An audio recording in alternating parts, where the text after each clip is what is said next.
ম্যাচের শুরুতেই আক্রমণে যায় টুর্নামেন্টের আর্জেন্টিনা। ম্যাচের প্রথম মিনিটে গঞ্জেলো মন্টিয়েলের ক্রস থেকে হুলিয়ান আলভারেজের হেড গোলবারের বাপাস মিস করে বাইরে দিয়ে চলে যায়। এরপর 5 মিনিটে লুইস দিয়াজ ও 13 মিনিট কার্লোস কুয়েস্টা কলম্বিয়ার হয়ে দুটি আক্রমণ করে। উরুগুয়ের সঙ্গে সমান 15 শিরোপা নিয়ে সর্বোচ্চ কোপা জয়ীর তালিকায় যৌথভাবে ছিল আর্জেন্টিনা। তবে টুর্নামেন্টটির 48তম আসরের ফাইনালে কলম্বিয়াকে হারিয়ে টানা দ্বিতীয় শিরোপা ঘরে তোলার পাশাপাশি টুর্নামেন্টের সর্বোচ্চ 16 শিরোপার মালিক এখন আর্জেন্টিনা। ম্যাচের একমাত্র গোলটি করেন আর্জেন্টিনার তারকা লাউতারো মার্টিনেজ। তার গোলে 1-0-তে জিতে চ্যাম্পিয়ন হয় আর্জেন্টিনা। এর আগে 2021 সালে কোপার ফাইনালে ব্রাজিলকে 1 গোলে হারিয়ে 15তম কোপা আমেরিকার শিরোপা জিতেছিল আর্জেন্টিনা। সেবার একমাত্র গোলটি করেন ডি মারিয়া।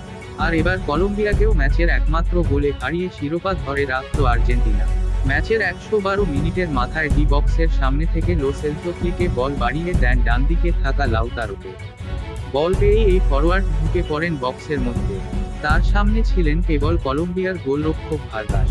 তার মাথার উপর দিয়ে জোরালো শট নিয়ে বল জালে জোড়ান ইন্টার মিলানের তারকা মার্টিনেজ।